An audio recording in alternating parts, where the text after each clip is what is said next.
انسان سکون کی تلاش میں کیا کچھ نہیں کرتا۔ آج کل لوگ مری جا رہے ہیں کہ وہاں موسم کے لطف سے مالا مال ہوں۔ کوئی پربتوں کی کتاروں میں سکون تلاش کرتا ہے، کوئی عالی نصب کوٹھیوں میں سکون تلاش کرتا ہے، کوئی خوبصورت عورت کے پہلو میں سکون تلاش کرتا ہے، کوئی دولت کے انبار میں سکون تلاش کرتا ہے۔ اقتدار کی بچھی ہوئی مسندیں سکون آور سمجھی جاتی ہیں، لیکن پوچھ لو ان سب کو کہ سکون ہے؟ نہ عالی نصب کوٹھیوں میں سکون، نہ عظیم الشان بنگلوں میں سکون، نہ اقتدار کی بچھی ہوئی مسند پہ سکون۔ سکون بندہ وہاں سے ڈھونڈ رہا ہے جہاں سکون ہے ہی نہیں۔ کیسے سکون ملے گا؟ سکون باہر سے نہیں آتا، سکون کے سوتے تو اندر سے پھوٹتے۔ وقتی طور پہ ان چیزوں سے کوئی تھوڑا سا دل بہل جاتا ہے، لیکن حقیقی سکون ان چیزوں سے نہیں۔ اقتدار مل گیا، دولت مل گئی، شہرت مل گئی، عزت مل گئی، وقتی طور پہ جو ہے وہ خوشی ہوئی اور اس کو بندہ بعض کا سکون سمجھ لیتا ہے، لیکن وہ سکون نہیں ہوتا، وہ وقتی ایک مسرت ہوتی ہے جو زائل ہو جاتی ہے۔ سکون کے سوتے اندر سے بھوکتے ہیں۔ میں مثال دیا کرتا ہوں کہ جتنی مرضی بارش برسے، کبھی بارش کے پانی سے کنواں نہیں بھرتا۔ اوپر سے جتنی مرضی بارش آئے، وہ چند قطرے پانی کے کنویں کے اندر آ جائیں گے۔ کنواں کیسے بھرتا ہے؟ نیچے سے جو سوتے پھوٹتے ہیں، وہی کنویں کو مالا مال کرتے ہیں۔ اسی طرح سکون کے سوتے باہر سے نہیں اندر سے پھوٹتے ہیں، اور وہ دل سے پھوٹتے ہیں۔ اس لیے فرمایا الا بذکر اللہ تطمئن القلوب، اگر سکون ڈھونڈتے ہو اس کا نام جپو، تمہارے دکھی دل کو قرار آ جائے۔ تو سکون اس کی یاد میں، سکون اس کے ذکر میں۔ اور بعض عقل پرست لوگ کہتے ہیں کہ یاد کرنے میں، ذکر کرنے میں سکون کیسے ملے گا؟ جبکہ موجودہ سائنس نے اس بات کو تسلیم کیا ہے کہ جو الفاظ ہیں ان کے اثرات ہوتے۔ آپ پھول کا نام لیں تو طبیعت میں خوشی آئے گی کہ نہیں آئے؟ کسی اپنے عزیز دوست کا تذکرہ چھیڑ دیں، ماں کا تذکرہ چھیڑ دیں، باپ کی باتیں کرنے لگ جائیں تو طبیعت میں تسکین آئے۔ خوشبو کی باتیں چھیڑیں تو ماحول میں ایک خوشبو پھیل جائے گی۔ لیکن اگر کسی کری المنظر شخص کی بات چھیڑ دیں، کسی ظالم کا تذکرہ چھیڑ دیں، کسی قتل کی کہانی کو چھیڑ کے بیٹھ جائیں، ظلم، جبر اور بربریت کسی بات کو چھیڑ کے بیٹھ جائیں، اثرات اس طرح کے ذہن میں مرتب ہو گیا۔ کسی پرانے دکھ کی بات چھیڑیں تو ان باتوں میں وہ دکھ تازہ ہو جائے۔ کسی خوشی کا تذکرہ کریں تو چہرے پہ مسرت پھیل جائے گی۔ دکھ زیادہ ہو جائیں، بات مدینے کی چھیڑتے ہیں، دکھ دور ہوں گے کہ نہیں ہوں گے؟ حضرت شیخ شبلی علیہ رحمہ بہت بڑے بزرگ گزرے ہیں۔ آپ معارف اس میں ذات بیان فرما رہے تھے کہ اللہ کا نام لینے سے دل میں سکون آتا ہے اور دل کی کیفیت بدلتی ہے، من میں اجالے اور روشنیاں پیدا ہوتی۔ ابو علی سینا جو اس دور کا بہت بڑا فلسفی تھا، وہ اس مجلس میں موجود تھا۔ وہ کہنے لگا یہ آپ نے عجیب بات کہہ دی، اللہ تعالیٰ کی ذات تو مؤثر ہے لیکن نام میں کیا رکھا ہے؟ ہمارے جو فلسفی حضرات ہیں وہ ہر چیز کی 4 شکلیں بیان کرتے، ہر شے کی 4 شکلیں ہیں، ایک شکل خارجی، ایک شکل ذہنی، ایک شکل کتابی اور ایک شکل لفظ ہے۔ مثال کے طور پہ ہم آگ لفظ بولیں، ایک آگ تو وہ ہے جو باہر روشن اور جل رہی ہے، اس میں ہاتھ لگائیں گے تو جل جائے گا ہاتھ۔ دوسری آگ وہ ہے جو زبان سے لفظ آگ ہم بول رہے ہیں۔ تیسرا، جب لفظ آگ کہیں گے تو دماغ میں اس کا تصور آئے گا۔ اور چوتھا، کاغذ کے اوپر آگ چھاپنے، اس کی تصویر بنا دے تو یہ شکل کتابی ہو۔ اس میں اصل شکل جو ہے وہ اس کی شکل خارجیہ۔ اس طرح وہ فلسفی حضرات کہتے ہیں کہ ہر شے کی 4 شکلیں ہیں۔ حقیقی شکل خارجی ہی ہوتی ہے۔ آگ کہنے سے ہونٹ نہیں جلے گی، کاغذ پہ آگ کی تصویر چھاپ دیں تو اس سے کاغذ جل نہیں جائے گا، آگ کا تصور کرنے سے ذہن جلے گا نہیں، لیکن وہ جو خارج میں آگ موجود ہے اس میں ہاتھ لگائیں گے، اس کے قریب جائیں گے تو ہاتھ بھی جلے گا اور آپ کو تپش اور حدت کا احساس بھی ہوگا۔ تو وہ خارجی جو اس کی صورت ہے وہی اس کی صورت اصلی ہے، باقی اعتباری ہو۔ تو وہ کہتے ہیں اللہ کی ذات تو مؤثر ہے، لیکن نام کہنے سے، نام لینے سے کیا ہوگا؟ تو حضرت شیخ شبلی علیہ رحمہ نے ابو علی سینا کو سمجھایا کہ نہیں میاں، نام میں بھی اثر ہوتا ہے، نام میں بھی تاثیر ہوتی ہے۔ وہ کہنے لگا نہیں، مؤثر تو صرف صورت خارجی ہوتی، لہٰذا میں اس بات کو تسلیم کرنے کو تیار نہیں۔ ضد میں آ گیا، میں نے عرض کر دیا کہ بزرگوں کا ایک اپنا طریقہ ہوتا ہے۔ تو حضرت شیخ شبلی تھوڑا سا غصے میں آ گئے اور فرمانے لگے ابو علی سینا، میں تیرے سے کیا بات کروں، تو گدھا ہے۔ اس کے سرخیاں آ گئی چہرے پہ، غصے سے لال پیلا ہو گیا۔ مجھے گدھا کہا؟ بڑی مجلس میں اتنا بڑا فلسفے کا امام، زمانہ میرے نام کا معترف، اتنی کتابیں میں نے لکھی۔ تو حضرت شیخ شبلی مسکرا پڑے، فرمانے لگے دیکھا نا، گدھے کے نام سے تیرے چہرے کا رنگ بدل گیا۔ تو کہا جب گدھے کے نام میں اتنا اثر ہے کہ تیرے چہرے کا رنگ بدل سکتا ہے، تو کیا اللہ کا نام لینے سے دل کا رنگ نہیں بدل سکتا؟ تو اس کا نام لوگے تو دل بدلے گا اور دل قرار پائے گا، دل کو نور نصیب ہوگا، دل کو اجالا ملے گا اس کے بابرکت نام لینے سے۔ اس لیے جب زبان سے بندہ اللہ اللہ کہتا رہتا ہے تو اس کے اثرات اس کے دل پر مرتب ہوتے ہیں، اور کثرت سے ذکر کرنے والا شخص اس کا دل پر نور ہو جاتا۔ بلکہ ہم نے تو تصوف کی کتابوں میں پڑھا ہے، جب کوئی شخص ایک مرتبہ اللہ کہتا ہے، اللہ تعالیٰ اس کی طرف نظر رحمت سے دیکھتا ہے، اور جس کی طرف اللہ تعالیٰ نظر رحمت سے دیکھ لے اس کے 70 گناہ جل کے راکھ ہو جاتے ہیں۔ اور جس نے اٹھتے بیٹھتے چلتے پھرتے وظیفہ یہی رکھا، پھر اس کے من میں کتنے اجالے اتریں گے، کتنی روشنیاں اس کو نصیب ہوں گی۔ تو بھائی یا ایھا الذین آمنوا اذکروا اللہ ذکرا کثیرا، اے ایمان والو اپنے رب کا کثرت سے ذکر کرو۔ اور میرے اور آپ کے آقا و مولا حضور نبی رحمت صلی اللہ علیہ وآلہ وسلم نے ارشاد فرمایا، اللہ کا ذکر اس انداز سے کرو کہ لوگ تمہیں مجنون کہیں یہ تو پاگل ہو گیا۔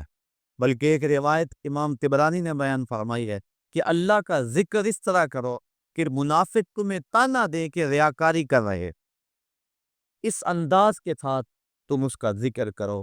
میرے حضور قبلہ عالم فرماتے ہیں، اٹھ دی بیندی ڈر دی پھر دی، ستے آنتے جاگ دی، نام جھپ دی روتے کھپ دی، ویخ سر اس راگ دی، نام جپیاں قرب ملدا، نام دی کر پوری سام، شیشے بچ کستوری جے کر پھر ضرورت کاگ دی۔ دل میں سب کچھ اندر ہی رکھا ہوا، تو ذرا غور تو کر، تفکر تو کر، ذرا اس کو آواز تو دیکھ کے دیکھ۔ تیرے من سے آوازیں نہ آئیں تو کہنا اندر بوٹی مشک مچایا اتے جان پھلن تے آئی ہو۔ تو نے در در کیا جانا ہے، سب کچھ تو تیرے اندر رکھا ہوا ہے۔ وہ کہتا ہے ایک سنیارا کا بمبئی کا رہنے والا یہاں ہمارے لاہور میں آ گیا، پرانے دور کی بات ہے۔ اس کے پاس بڑے قیمتی موتی تھے، اس نے کسی مجلس کے اندر اپنے موتی کھولے اور ایک موتی کہنے لگا یہ شب افروز ہے، رات کو چمکتا ہے۔ جب اس نے سامان سمیٹا اور اٹھ کے جانے لگا تو ایک چور بھی اس مجلس میں بیٹھا ہوا تھا، کہنے لگا حضرت کہاں کے ارادے ہیں؟ کہا بمبئی جا رہا ہوں۔ کہا حسن اتفاق، ارادے تو میرے بھی بمبئی کے ہیں، چلو اکٹھے چلتے ہیں۔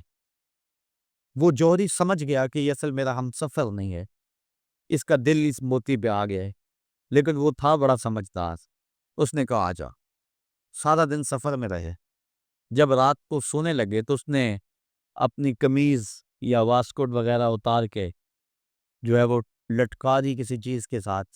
یہ اٹھا اور اس نے نظر بچا کے وہ قیمتی موتی اس کی جیب میں رکھ دیا۔ اور خود بے فکر ہو کے سو گیا۔ یہ چور اٹھا، اس کا سامان ڈولتا رہا، لیکن موتی نہیں ملنا تھا، نہ ملا۔ صبح یہ اٹھا اور نظر بچا کے اس کی جیب سے موتی نکال کے اپنی جیب میں رکھ لیا۔ ناشتے پہ بیٹھے کہنے لگا، یار وہ تمہارے موتی کی رات کہیں چمک شمک نظر نہیں آئی؟ جیب میں ہاتھ ڈالا، کہا نہیں یار میرے پاس ہی تھا۔ بڑا حیران ہوا، میں نے تو جیب ٹٹولی ہے ساری رات۔ اگلے دن اس نے سوچا چلو آج میں مزید کوشش کروں گا۔ اس نے پھر وہی کام کیا، نظر بچا کے اسی کی جیب میں رکھ دیا۔ وہ ساری رات ڈھونڈتا رہا، موتی نہیں ملنا تھا، نہ ملا۔ صبح نظر بچا کے اس نے اپنی جیب میں رکھ لیا۔ صبح ناشتے میں پھر بات چلی، یار وہ آپ کہتے تھے رات کو چمکتا، اس کی کچھ چمک شمک نظر نہیں آئی؟ کہا یار میری جیب میں ہی تھا۔ 2-4 دن ایسے ہی گزرے۔ ایک دن اس نے عزم کر لیا کہ شاید وہ بغل میں رکھ لیتا ہے، منہ میں رکھ لیتا، کہاں رکھتا، آج تو اس کو میں بیدار بھی ہو جائے تو میں پھر بھی یہ وہ موتی اس سے لے لینا۔ وہ اس کے پاس سے پلٹتا رہا، لیکن وہ مست ہے، اس کو پتا ہے موتی محفوظ جگہ پہ ہے۔ اور صبح اٹھا، نظر بچا کے موتی اپنی جیب میں ڈال لیے۔ اس نے پھر بات کی، اس نے کہا کہ یار میرے پاس ہی تھا۔ اس نے کہا میں آج سچی بات بتاؤں، میں تیرا ساتھی نہیں تھا، میں تو تھا چور، میں تو چور تھا۔ اس موتی کی غرض میں تیرے ساتھ ہو لیا تھا، لیکن آپ تو میرے بھی استاد نکلے۔ میں نے بڑی محنت کی، مجھے 3 دن ہو گئے موتی نہیں ملا۔ میں آپ کو استاد مانا، آپ مجھے بتائیں کہ موتی آپ لگتے کی؟ اس نے کہا میاں تو اوروں کی جیبیں ٹٹولتا رہا، کبھی اپنی جیب میں بھی تو ہاتھ ڈال دیا ہو۔ نہ مسجد وچ نہ مندر وچ، لب یار نو اپنے اندر وچ۔ سب کچھ تو تیرے اندر ہے، تو اوروں کی جیبیں ٹٹولتا رہا۔ سلطان وہ فرماتے ہیں نہ کر منت تو خواج کے زردی، تیرے اندر آب حیاتی ہو۔ اور کبھی فرماتے ہیں وچے ہی بیڑے وچے ہی چیڑے وچے ہی ونج مہانے ہو، 14 طبق دلے دے اندر تمبو وانگو تانے ہو۔ سب کچھ تو تیرے اندر ہے۔ اور اقبال کہتا ہے خود ہی کا نشیمن تیرے دل میں ہے، فلک جس طرح آنکھ کے تل میں ہے۔ یہ سب کچھ تو انسان کے اندر رکھا ہوا ہے، بس تھوڑی سی توجہ کرنے کی دیر۔ دل کی تختی پہ اس کا نام لکھا ہوا ہے۔ میں نے اس نے عرض کیا تھا کہ اقبال نے کہا تھا حکیم نیٹشے کے بارے میں، قلب عموماً دماغش کافر است۔ اس کا دل مومن تھا، دماغ کافر، لیکن ہر شخص کا دل مومن ہوتا ہے۔ تو اس دل کی ایک ایک پرت پہ رب کا نام لکھا ہوا ہے۔ اور کافر کو کافر اس لیے کہتے ہیں کہ وہ اس حقیقت کو چھپا دیتا ہے۔ یہ جو کاشتکار زمین کو کھود کر اس کے اندر بیج رکھتا ہے نا، اس کو بھی عربی میں کافر کہتے ہیں، کاشتکار کو، بیج کو چھپانے والا۔ تو کافر کو کافر اس لیے کہتے ہیں کہ وہ حق کو چھپاتا ہے۔ تو ہمارے سینے کے اندر ہمارے رب کا نام موجود ہے، اور دل تو ٹھکانا ہی اس کا ہے، دل تو بنایا ہی اس لیے ہے کہ یہ اللہ کا عرش بنی۔ اور وہ فرماتا ہے کہ میں زمین و آسمان میں کہیں نہیں سماتا، مجھے ڈھونڈنا ہو تو مومن کے دل میں تلاش کر۔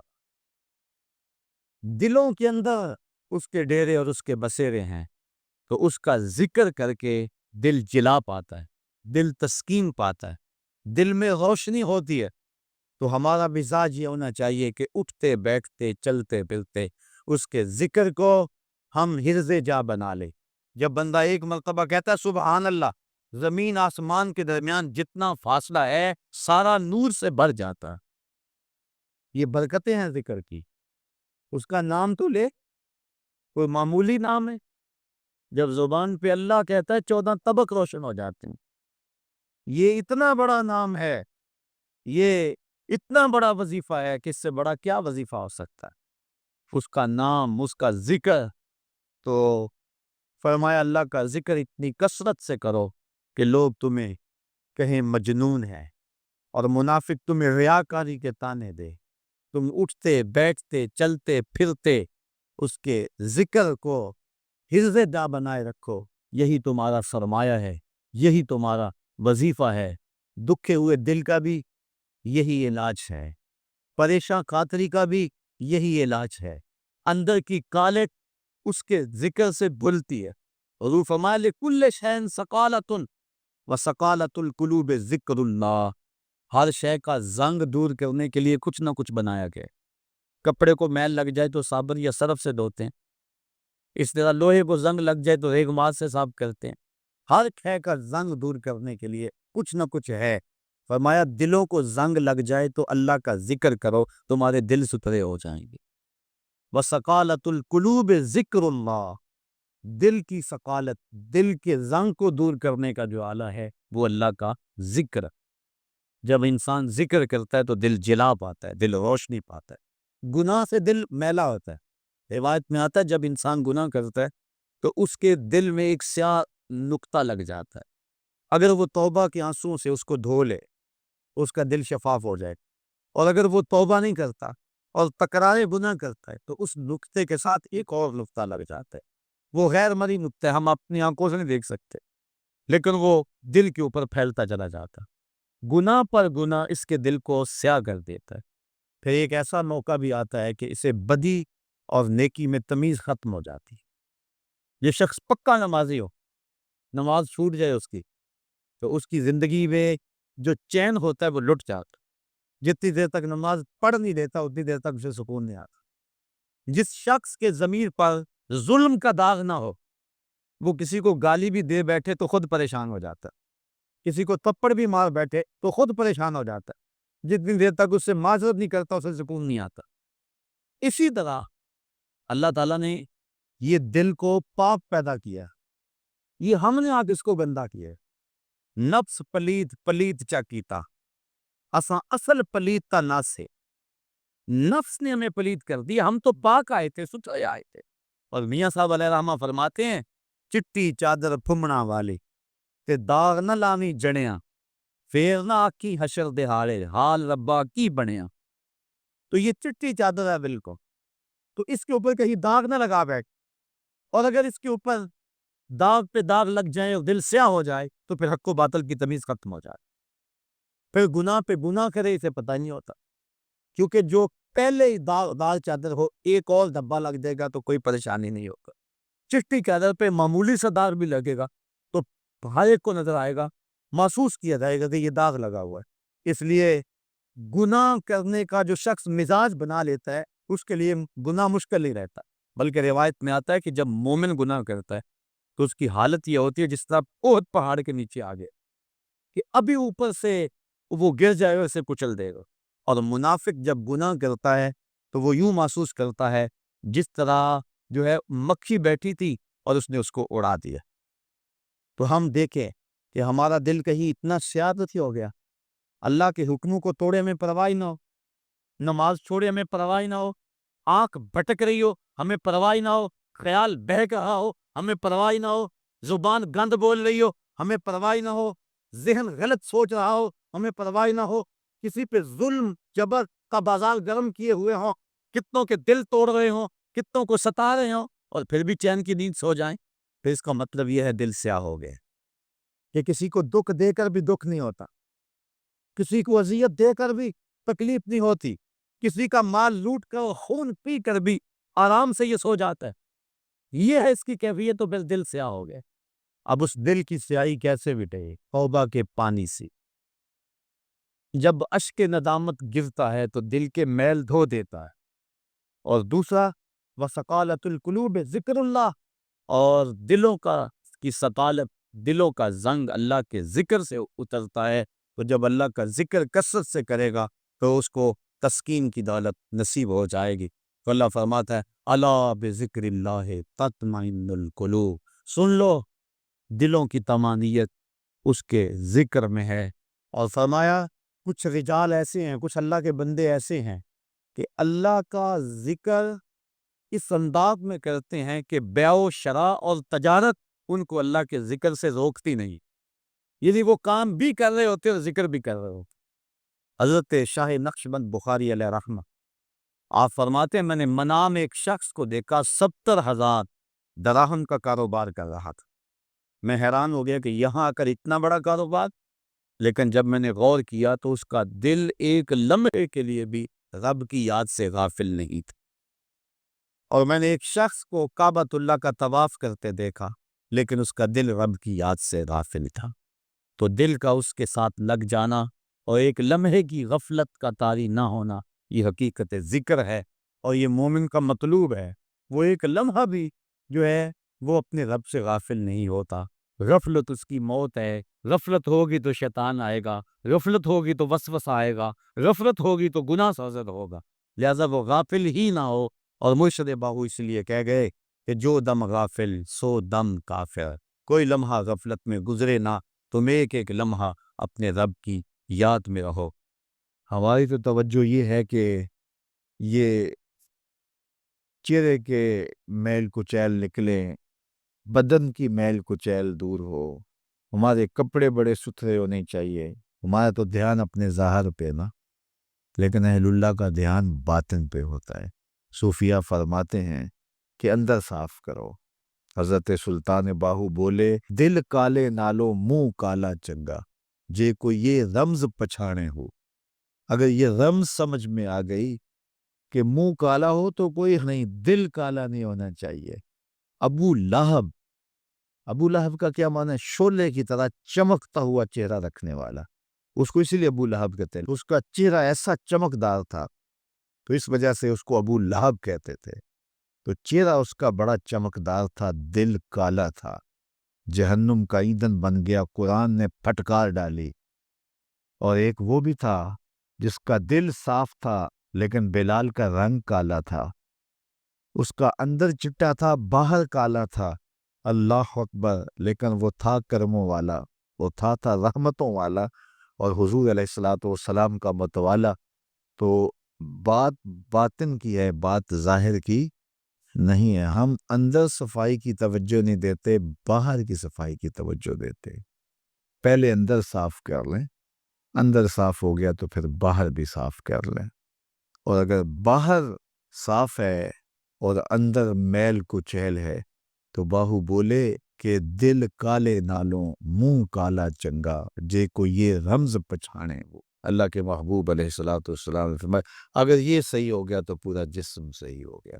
اور حضرت رومی نے جو اقبال کے مرشد تھے کہا کہ دل کو قابو میں کر لو, یہی حج اکبر ہے.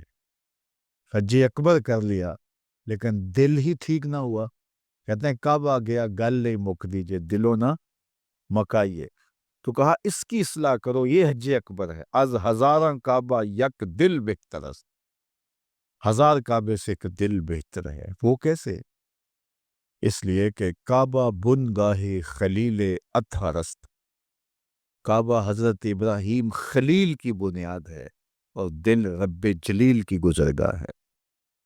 اس لیے اس کی پاکیزگی کا سامان کریں, اس کی طہارت کا سامان کریں. آپ کسی کو بلائیں اور میلی کچیلی جگہ ہو, جہاں گندگی پڑی ہو, غلاظت پڑی ہو, تو آپ کا کوئی عزیز مہمان آئے, اس کو بلا کر کے لائے تو وہاں بیٹھے گا؟ جس کمرے میں آپ اس کو بٹھانا چاہیں اس میں تعفن ہو, اس میں بدبو ہو, اس میں غلاظت کے جگہ جگہ ڈھیر پڑے ہوئے ہوں, تو آپ اپنے مہمان کی نفاست طبع کو اگر جانتے ہیں تو کبھی بلائیں گے نہیں جب تک اس کو پہلے صاف نہیں کر لیں گے. کئی لوگ کہتے ہیں جی ہمارا جی چاہتا ہے کہ آپ کو بلائیں, لیکن ابھی ہماری گلی بہت گندی ہے, ہمارے گھر میں بھی کام ہو رہا ہے, جب کام ہو جائے گا تو پھر ہم آپ کو بلائیں گے. ہم شادی اس لیے لیٹ کر رہے ہیں کہ مہمانوں نے آنا ہے, تو ابھی ہمارے مسئلے چل رہے ہیں. یہ کئی لوگ بائی پاس کی وجہ سے شادیاں روکے ہوئے تھے, وہ کہتے تھے وہ راستہ نہیں ہے. تو آپ کسی مہمان کو بلاتے ہیں تو اس کے لیے اچھی جگہ کا ارینج کرتے ہیں, اور اگر وہاں ڈھیر گندگی اور غلاظت کے پڑے ہوں تو مہمان کو آپ بھی نہیں بلاتے. اور اگر آپ یہ غلطی کر بھی لیں گے تو مہمان آپ کے بارے میں کیا رائے قائم کرے گا, اور وہ ناراض ہو کے چلا جائے گا کہ آپ کتنے بدتمیز ہیں کہ آپ نے مجھے بلایا اور گھر میں غلاظت کے ڈھیر پڑے ہوئے ہیں. اللہ اکبر. لیکن اگر آپ گھر کو مصفح کرتے ہیں, مزکہ کرتے ہیں, صاف کرتے ہیں, ستھرا کرتے ہیں, قالین بچھاتے ہیں, عطر چھڑکتے ہیں, تو پھر آپ کہتے ہیں جناب اب تو آئیے نا, ماحول میں خوشبوئیں پھیلی گئی. تو اگر دل میں حسد ہے, حقد ہے, بغض ہے, کینے ہیں, نفرتیں ہیں, یہ گندگی اور غلاظتوں کے ڈھیر لگے ہیں, اور پھر یہ چاہیں کہ مالک کے پھیرے دل میں ہوں, تو کیسے ہوں گے؟ وہ تمہارے دل میں, میرے دل میں آئے گا جب دل میں اتنی غلاظتیں پڑی ہوں گی؟ نہیں. یہ سارے ڈھیر اٹھائیں, دل کو مزکہ کریں, مصفح کریں, پھر اشکوں کا چھڑکاؤ کریں.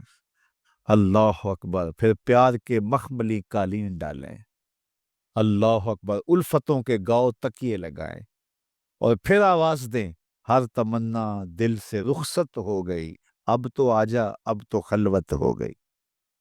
پھر محبوب کو بلائیے تو پھر دیکھیے کہ محبوب جلوہ فراز ہوتا ہے کہ نہیں ہوتا۔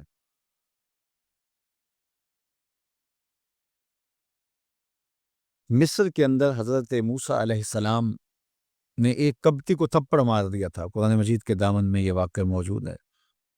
تو آپ کی جلالت اور آپ کے زور کی تاب نہ لاتے ہوئے وہ وہیں ڈھیر ہو گیا، اس کی موت واقع ہو گئی۔